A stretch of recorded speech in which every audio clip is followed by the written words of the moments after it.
is just fantastic. Captain's log, subdate 220331.2. Yes, that was a dog. We were rumbled, and Subfleet have ordered this cloning be stopped. Records have since been altered, and the brunt of the blame will be placed on Bork. I do wonder if they'll actually punish the prick for a change. Usually they just promote him. Welcome everyone to the exhibition of stupid people. Today we're going to start with Stuart Eager, a name that, well, he is certainly that. Stuart Eager is a 73-year-old former solicitor who has waged an obsessive 3-year campaign against Premier Inn. Premier Inn offer, let's say, affordable hotel solutions. Not as cheap as Easy Hotel or Travel Lodge, I don't know. But they're alright. Alright, mediocre being the better word, apt word, accurate word to describe them. In 2019, at the Premier branch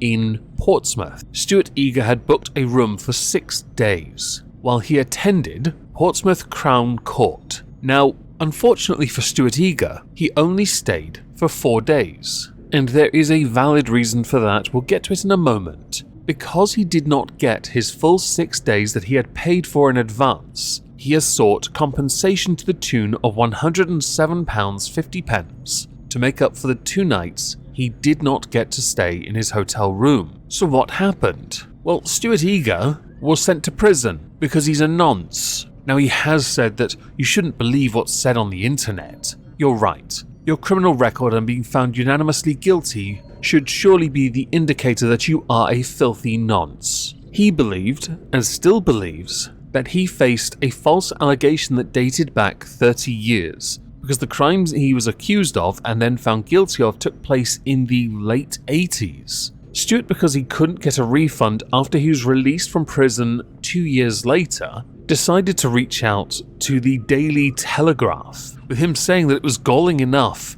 to serve time for a crime I had not committed without Premier Inn trying to profit from my misfortune. When he approached the Daily Telegraph to discuss this, they said to him, "You disclosed that you were found guilty of a crime but chose not to elaborate further, so I ran an internet search on you. You are a convicted paedophile. Now more than 2 years have passed since the booking. You have accused Premier Inn of profiting at your expense, yet I can't see any real evidence that it did anything wrong. Frankly, I'm surprised you wrote this column over something comparatively trivial, when the circumstances around it are so dreadfully disturbing." Stuart Eager, from the residential home in Swindon where he resides, while remaining apologetic, has admitted he has become preoccupied by this issue. And I kinda get it. When you have nothing left, you will obsess over the tiniest thing to keep your mind active. Many people believe that because of the crime he was charged with, it should not be put next to the fact he did not get the final 2 nights of his 6-night stay that he paid for. Therefore, he has been deprived a service.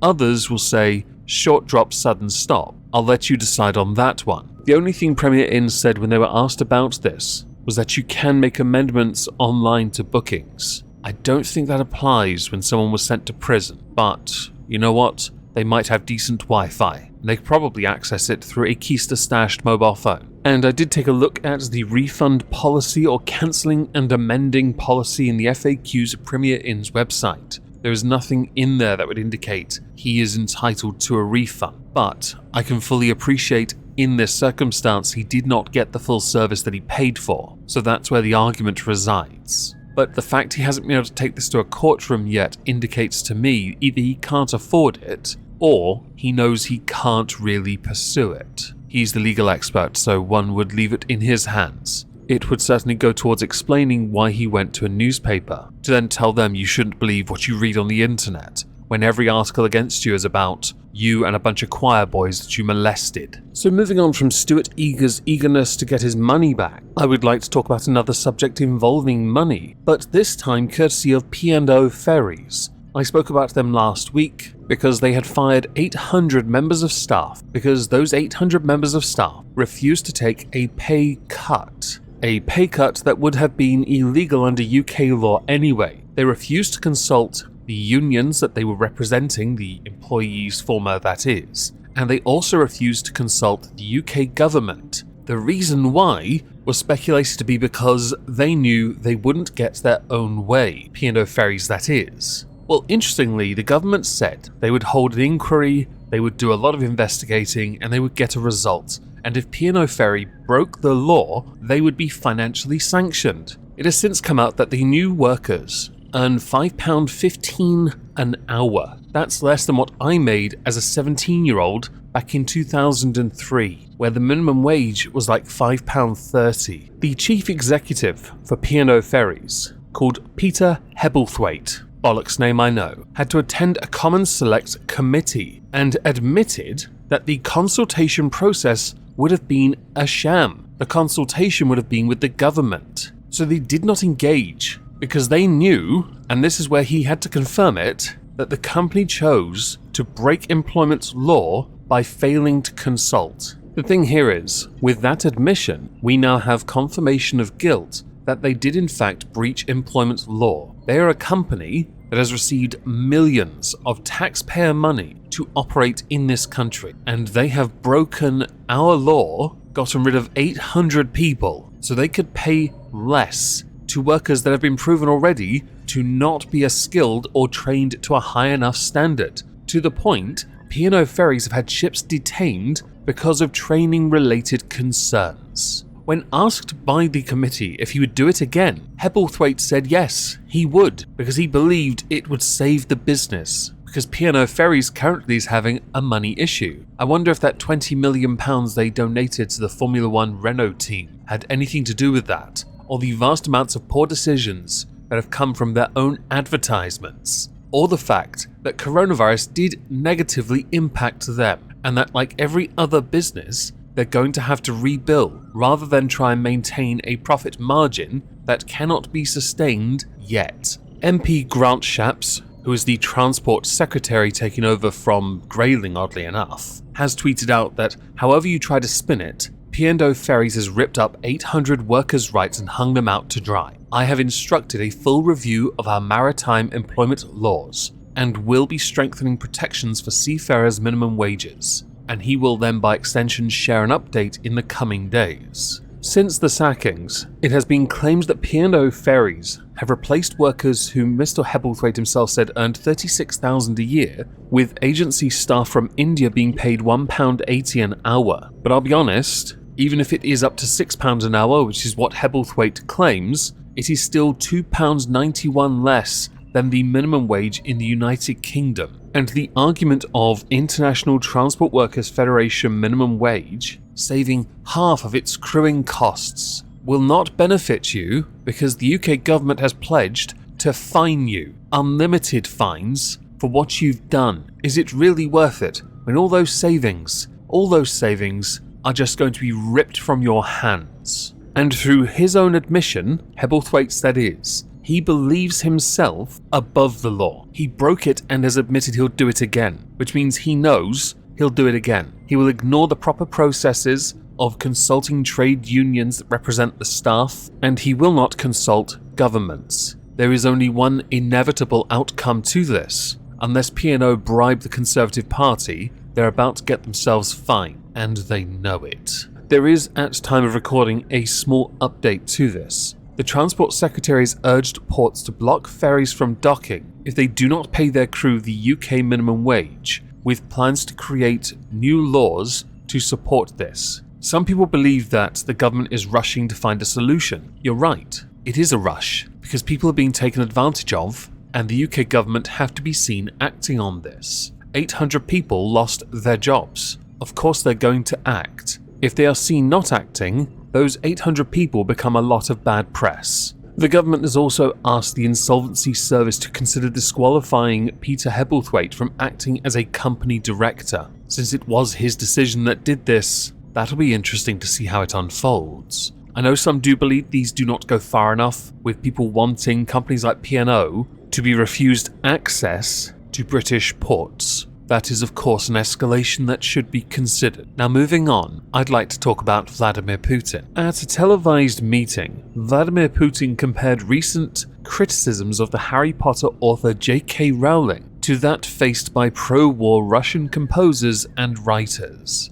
In a rather lengthy speech, which was given to the winners of various cultural prizes, Vladimir Putin claimed that they were being discriminated against, saying they are trying to cancel a 1,000-year-old country. He also alleged, without providing any evidence, that there was a gradual discrimination against everything linked to Russia in a number of Western countries. They are banning Russian writers and books. The proverbial cancel culture has become a cancellation of culture. J.K. Rowling was cancelled because she, a writer of books that have sold millions of copies around the world, didn't please fans of so-called gender freedoms. This is in relation to the fact that J.K. Rowling has had a war against, well, anyone accusing her of being transphobic, and I'm not going to be drawn in on that argument. I want to focus on the fact that he believes Russia is being cancelled by the world. I like that. It's cute. It's a much better way of saying you're a war criminal that needs to be dragged before The Hague. So how did J.K. Rowling respond to this? To being compared to pro-war Russian composers, writers, businesses, oligarchs, and anyone else that has been, in his own words, cancelled. Critiques of Western cancel culture are possibly not best made by those currently slaughtering civilians for the crime of resistance, or who jail and poison their critics. If anyone kept up to date with Russian politics and Navalny, who was an opposition politician to Vladimir Putin, who was poisoned and then sent to prison for a total of 13 years for trumped-up charges, not even a joke. His trial was one, though. I swear the judge was a clown. You can be sure that judge had been at many children's parties with a honking nose. In this context, J.K. Rowling is defending herself after being used as a point by Vladimir Putin, a point that he has clearly noticed or someone has noticed on his behalf and used as a form of pop culture reference, a way of trying to seem like he is at one, down with, hip, like the kids, yo, who are currently busy working their way through all Russian products because you can't get most of the Western products in your country now. How's that Russian Coca-Cola working out for you? Hey, at least you've got all the vodka, right? There's something positive. It'll keep you warm in your really dead heart. As far as defending the rights of the people go, I will stand by points I have made before. People in Russia are not responsible for Putin's megalomania. Voting him in? Sure, there's an argument there, of course there is. Putin is one of the most powerful men on the planet. Even with all these sanctions, he still commands one of the biggest armies. Dumbest, but biggest armies. Useless, but still biggest. Feckless, still one of the biggest in the world. He has control over most of the country and most of the people. Anyone that challenges him as opposition has been seen to be poisoned and charged with espionage. J.K. Rowling is well within her right to defend herself and want to be distanced from someone like him, because someone like him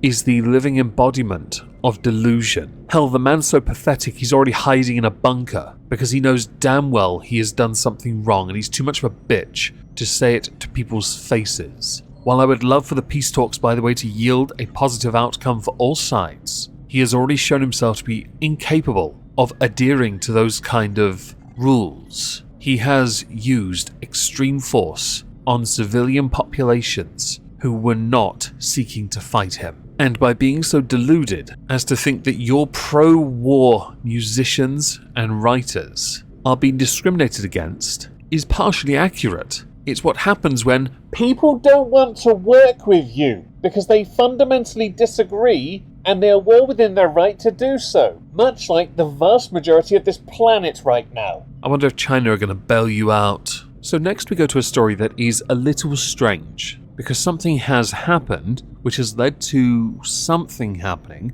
but it not being the desired outcome for the 20 people involved. For this we go to the actor Noel Clarke. In the UK, he is more notable for his appearance on Doctor Who. He has done other things, but that's the thing I remember him for, so do forgive me if I can't remember anything else he does. For his work, he has won a BAFTA, which is the British version of an Oscar, alright? Nowhere near as glamorous, but equally as cringy. Last May, 20 allegations were made against him of bullying and sexual harassment. As a direct consequence of that, his career is dead. Not even a joke, he has no acting credits for this year. Not one. Because of the allegations, the BAFTA announced it suspended both his membership and his Outstanding British Contribution to Cinema award. ITV announced it would no longer broadcast Viewpoint, a show he starred in. Sky also halted any involvement in any future productions with him. Noel Clarke responded by denying any sexual misconduct or criminal wrongdoing, but conceded that one allegation was true, that he had repeatedly made remarks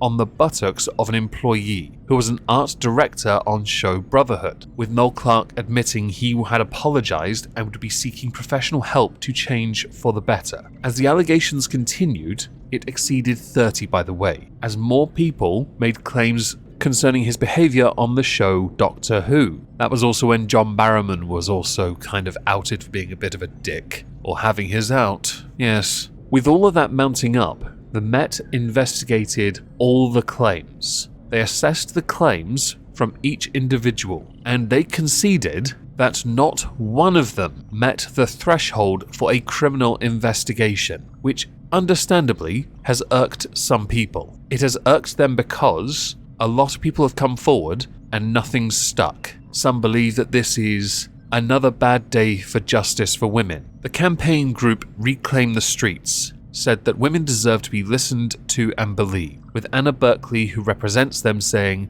"Reporting experiences of sexual assault or abuse is difficult, so it must be hugely upsetting for women who have been so brave and spoken out to hear that the police don't believe their testimonies are enough. Our criminal justice system fails women time and again." Now, this case itself is quite a tricky one to navigate, because on one hand you have a lot of people with a lot of allegations, but it did not meet the threshold for the Metropolitan Police to press criminal charges. In this instance, you're always going to find it very difficult to take the side of Noel Clarke, because others will say you're ignoring what these women have said. No one is ignoring that. I'm not anyway. I'm accepting that the police cannot take it any further. By the standards that they have, they cannot. Does that mean that it needs to be changed? That is something that is typically changed with legislation after all. But there's another issue here. Noel Clarke, the actor, was tarred, feathered, shamed, publicly flayed for allegations. I have always took the stance, and I will take it with everyone. Innocence until proven guilty, and any accusation against another person,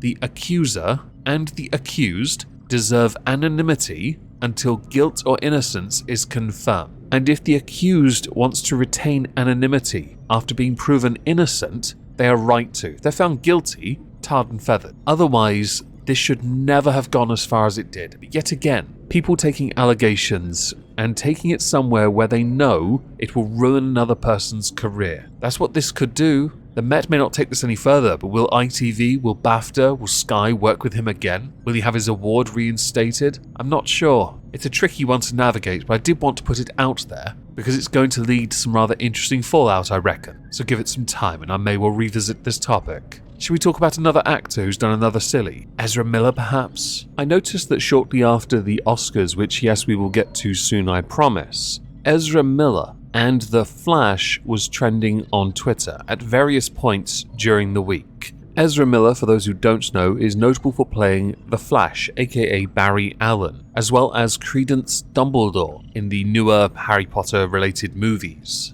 They are, to me, a fantastic representation of The Flash, very funny. And the story of Credence, I'm looking forward to see how they expand that in the next movie. For their portrayal of The Flash, the Justice League Snyder Cut and the scene Speed Force won an Oscar, which is fantastic news. Of course, no one knew that because no one was talking about it, for obvious reasons. So naturally, one needs to celebrate, don't they? Ezra Miller is no exception to this. So what did Ezra Miller do? Ezra Miller got arrested. As they got arrested in Hawaii, one has to wonder if Dog the Bounty Hunter was involved. And this is where the story gets interesting, because there were a number of incidents, or of course allegations, let's go with that for the time being, and this rather splendid mugshot, all of which has led to people believing Ezra Miller is suffering from some form of mental breakdown. So what did they do? Well, the allegations start with Ezra Miller getting a little bit agitated while patrons at a bar that they were attending began singing karaoke, which led Ezra Miller to begin yelling obscenities. and at one point grabbed the microphone from a 23-year-old woman singing karaoke, which is considered disorderly conduct, and then later went on to lunge at a 32-year-old man that was playing darts, which is called harassment, by the way. Several times the bar owner had asked Ezra Miller to calm down. Ezra Miller did not calm down. Additionally, 2 Hawaii residents filed for a temporary restraining order against Ezra Miller, claiming that Ezra had burst into their bedroom and threatened the male victim by saying, "I will bury you and your slut wife," with it also being alleged that Ezra Miller stole some of the alleged victim's personal belongings, which included a wallet and passport, with the court document stating the respondent is famous and wealthy. This makes access to weapons much easier, as well as sending associates to harass the petitioner. What makes that accusation quite interesting is Ezra had been staying at a hostel that was run by the couple whose room he burst into. All in all, Ezra Miller has had quite the little adventure. It only cost $500 for bail. Congratulations, that was paid. Ezra Miller hasn't had much of a good run when it comes to the law. There was a video back in 2020 that showed Ezra allegedly choking a fan. Not entirely sure why they felt the need to do that. One of the things that bugged me when I saw all of this unfolding, and I saw the tweets related under the trending tag, which is all linked, don't worry if you're interested to read, some tweets pointing out that transphobes have me defending a bad person. You can hold Ezra Miller responsible for their abusive behavior without misgendering them. Now, this is a reference to the fact in 2020 Ezra Miller decided to identify as non-binary but refused to identify as any gender at all. You will notice I used they a lot. That is why. That is one of the pronouns that they have accepted, because I simply cannot be arsed with the inevitable comments that ignore the actual issue in favour of something as trivial as that. And now that I've said that, I fully expect somebody to now say, "This isn't trivial!" Although you will have noticed on the screen, yes it is. Shall we move on to something else? Shall we move on to another waste of money? Money seems to be a prevailing theme here.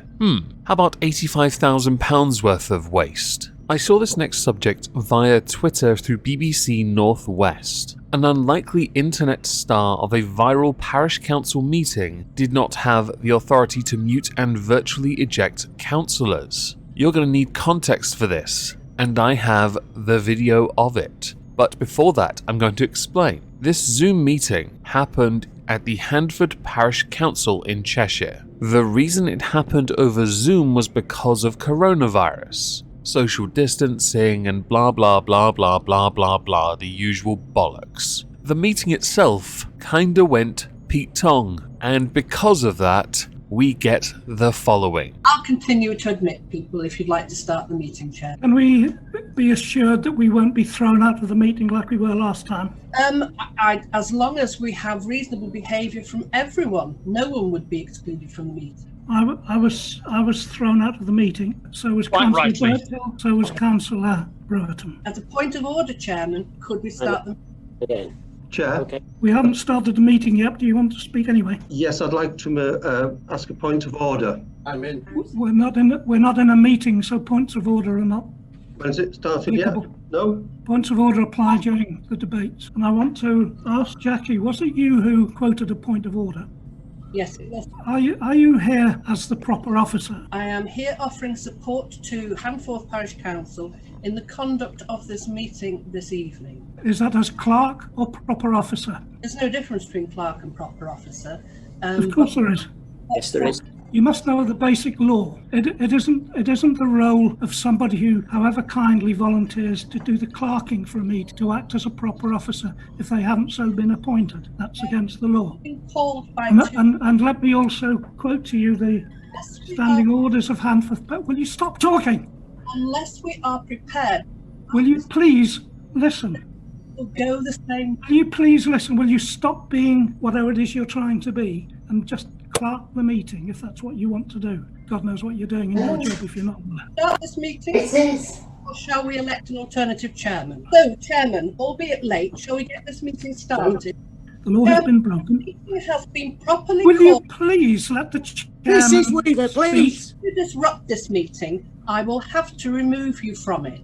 You can't. It's only the chairman who can remove people from a meeting. You have no authority here, Jackie Weaver. no authority at all. No, she's kicked him out. Don't. She's kicked him out. Don't. This is a meeting called by 2 councillors. They now elect a chair. No, they can't because the vice chair's here. I take charge. Read the standing orders. Read them and understand them. Where's the chairman gone? Could I ask you to be respectful to Jackie Weaver, please? Now, with that nugget of information, 3 complaints were levied against Jackie Weaver, the person who you saw controlling everything. She trended on Twitter for this. Hell, Olympic gold medalist Sir Chris Hoy thought this was hilarious by saying, "Who needs Netflix?" And with there being no discernible person in charge of that meeting, Jackie Weaver herself conceded that there wasn't anyone in charge. She didn't really have much of a choice. 6 reports were published by Cheshire East Council investigating the behaviour of councillors at the parish council. Those reports total 145 pages. 3 of them look at complaints prior to the viral meeting, and 3 looking at behaviour in that meeting. 1 said that Jackie Weaver was not acting in an official capacity at these meetings. Jackie Weaver believed her actions were necessary given the behaviour of some of the councillors. The reports said that faced with what were unusual and difficult circumstances, and the deep-seated issues underpinning those circumstances, we can understand why Jackie Weaver acted as she did, despite her action being without any formal footing in terms of appropriate process and procedure. The reports also continue by saying that 3 former councillors were on the balance of probability in some breaches of the Code of Conduct for members, with some of those breaches being referred to the viral meetings and others in relation to long-standing issues with the council. Another report said that the 3 councillors, current ones that is, were not in breach of the code, but the investigator also said, although they didn't breach the code, their behaviour cannot be said to be exemplary. So what's so stupid about all of this? Well, it's the price tag for all of that effort. Earlier this month, Cheshire East Council had to admit that it cost £85,000 to investigate that. What you saw cost £85,000 to investigate. I'm assuming the paper was papyrus, the ink taken directly from a squid, and maybe the quill from one of the Queen's own personal prized peacocks, delivered by a squire riding on the back of a caviar-fed horse, the horse being the offspring of Red Rum, dressed in knickerbockers wearing a straw hat. Moving on, let's talk about IVF. So for this story we go to a tweet that has since been deleted that I saw via Dire Wolf. So sex was determined at inception, not assigned at birth. Interesting. When you read the article that the image comes from, it gets really interesting actually, and I want to talk about that. Not so much Dire Wolf's tweet, couldn't care less, but it did alert me to something interesting. Heather and her wife Robbie are suing CNY Fertility in Albany on 11 counts, which include breach of contract, medical malpractice, and battery. Now that is a considerable number of charges to levy at CNY Fertility. They are seeking unspecified damages. Naturally, CNY are not going to comment on this case as it is ongoing, but there is a reason why these even exist. Both in their mid-30s, Heather had decided to carry their first child together through IVF after Robbie had suffered a miscarriage during their first attempt to have a child. To make sure this was very much both of them involved, they used each other's embryos. So Robbie's was given to Heather's after Heather had given one of hers to Robbie. They had been assured by CNY that they would get the child they wanted from this process. So understandably, the couple were very excited by this. As the process reached the 15-week benchmark of the fertilization process, their OBGYN proceeded to check on the Q-natal test. Now, this test can screen for certain genetic conditions, including a lack of chromosomes. The doctor asked the couple during this, "Do you know the sex of the baby?" with Heather replying, "We are having a girl. It is very important to me that we have a girl." The reason why is because Heather is a victim of multiple S.A assaults. She cannot imagine, and rightly so, having any male in her life. The trauma she has gone through, it is understandable that she would not want this. So they had chosen to have a girl. Well, here's the part that kicks them both in the balls. They got a boy. In fact, they have had a boy since. They were given the option to abort, but that was off the table. They refused to have that. This led to some rather interesting comments that were used as quotes for the title of the article, where Heather had indicated, because she was panicking, that having a male fetus inside her was like being sexually, that. Because they worried that the embryo was not Robbie's, but it was later confirmed to be the case. Because of that, all of this, there were many issues once the child is brought to term, not least because Heather suffered from PPD. She refused to touch her son for a long time because the idea of having males touch her in any capacity made her struggle to bond with her child. It has been 18 months since, and that has started to change, which is great. Of course it is. I would want any mother and child to bond, any family to be able to bond with their child, so that we know then the child is getting the very best life. If CNY offered a service and guaranteed a female child and they didn't get what they paid for, there is certainly a case for that. As far as the other charges go, oh boy, that's going to be interesting to watch unfold, and yes, we will be covering that in the near future because oh boy, golly gosh, that is suffering succotash amazing. Did I use enough weird words there? I know some people might wonder why this features in EOSP, but I think it's obvious why it has to, because it's quite fascinating what they asked for, what they got, and how they reacted to it. Because there's a lot more mental health issues here, certainly the ones faced by Heather, yes of course, that negatively impact this whole pregnancy. And the comments underneath the article, very derisive of the couple. Yep, just thought I'd put it out there. Let's move on to the Ace family. The Ace family are prankster extraordinaires. They are a family channel. They are scummy. They are scam artists. Hugely successful but ignorant dipshits. That should be an apt way, accurate way, perfect way of summarizing who they are. I'm not a huge fan of family channels at the best of times.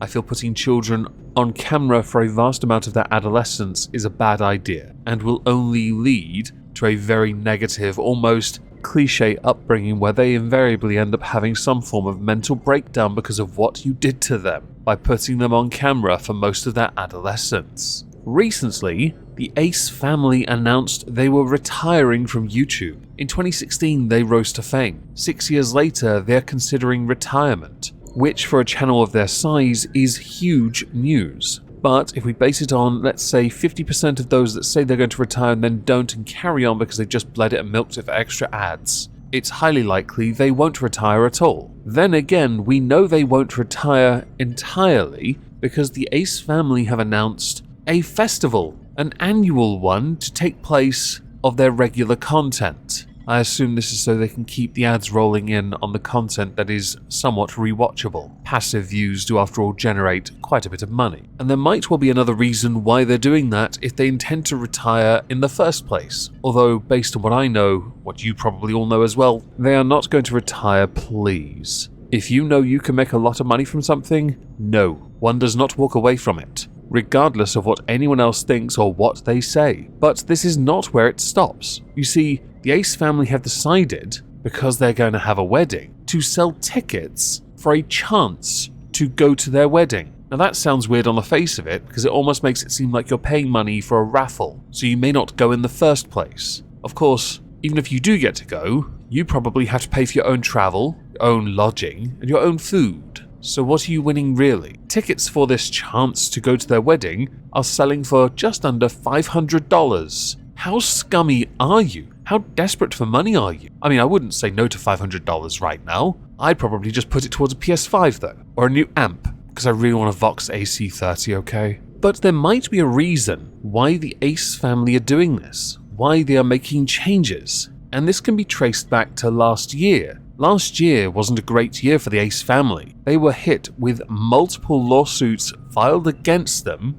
and last year, the Ace family lost ownership of their $10 million mansion where they faced eviction for it. The property then returned to its lenders after the foreclosure sale failed to attract buyers. And the reason these even exist, these legal complaints, is because Catherine McBroom attempted a company coup. I know, clever girl. Generally, I don't make it a point to talk about the Ace family on this channel, but I do find it quite funny and very scummy to charge quite a large amount of money on a gold Ace family event pass through 2022 including Austin's upcoming fight. VIP members get exclusive VIP wedding gifts from the couple. Oh wow. There are 5,000 tickets, by the way, and 2 random pass holders will be the ones that get to actually attend the wedding. 2 of the 5,000 being sold. What a load of shite. I guess now we've spoken about this, we should now finish this video with the one topic I can't avoid. The Oscars 2022. Jada, I love you.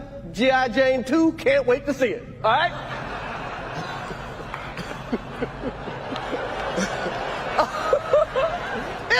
That was a nice one. Okay. I'm out here. Richard. Oh, wow. Wow. Will Smith just smacked the out of me. My wife's name out your mouth. Wow, dude.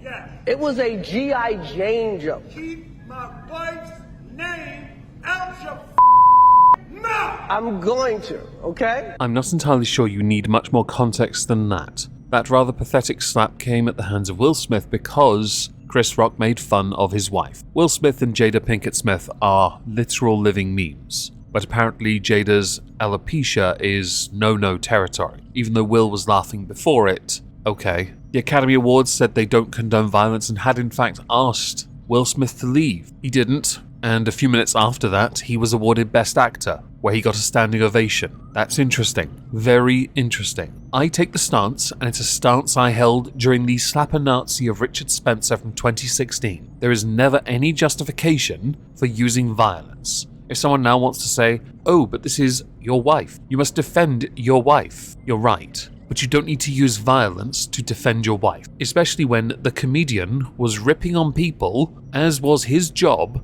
regardless of who you are. I've been picked on by a comedian before, by the way. At no point did I think, I'm gonna curb stomp a motherfucker after this. No, I thought, it's part of the bloody show, it's made everyone else laugh, it's hilarious. Considering what has been put online by you two about your relationship, the years you two have been together and all that you've gone through, all that you've shared, did you really think Chris Rock, a comedian, would miss out an opportunity to make a G.I. Jane joke? Which, by the way, isn't as bad a joke when you really think about who G.I. Jane is. And I know that Will Smith has publicly apologized via his Instagram. Fantastic. Congratulations. You should have done it on stage, immediately afterwards. Hell, actually, what you should have done was not slap Chris Rock at all, because now you run a risk of losing any future chances of being nominated. And in before someone says, oh, if they take Will Smith's, they should take Woody Allen's and Kevin Spacey's and all these other people that I've listed. If they have been charged with a crime, convicted of a crime, sure, the Oscars can do that if they want to. But that is not the issue, stop deflecting. The issue is, Will Smith attacked another person, and I know there's a conspiracy theory going around that Will Smith didn't slap him, or it was pre-planned. In truth, I'm not really sure how to respond to that. People have analysed Will's rather limp wrist. Congratulations. I spent more time staring at a picture of Andrew Garfield looking at his phone rather than watching anything, which I found vastly more interesting than the slap. I actually agreed more with what Jim Carrey had to say about the whole situation. The mistake here was from Will, because had he let the joke go, everyone else who won an award could have been celebrated for winning their award. Instead, the attention was taken off everyone else by Will Smith for being violent. Darkside Phil ratioed the Academy Awards. He ratioed them because they said they don't condone violence, but because they gave him his award and allowed the show to continue with him at the front, they did condone it. There is no justification for violence, and people might disagree with me on that, but I am going to be consistent on this position forever, quite frankly. I see no reason to change it. The moment you start to assert yourself over another person using physical means, you are a bully. That is what you are. You are a bully, Will Smith, simple as that. An apology now on Instagram is not an apology. And to any asinine comment saying, I can't comment on something that involves people of another race because it's their problem, not mine. You're an effing moron. You can comment on something because this was not about race. Shut the fuck up, you stupid... You know what, I'm not going to finish that thought, because I'd just be accused of being rude to a whammon and anyone else that thought that. Now, as we are done with this, I do want to know what you all think. I know this is quite long. Please smash the like, leave a comment. By all means disagree with something I've said. I'm sure within this there is a bad take somewhere. It might well be this last topic, because I really don't condone violence. I'm consistent though, don't expect that to change. As a final thing, I shall be streaming on Twitch. Hope to see you all there. If I don't, have a great day and thank you very much for suffering and listening. Ta-ta.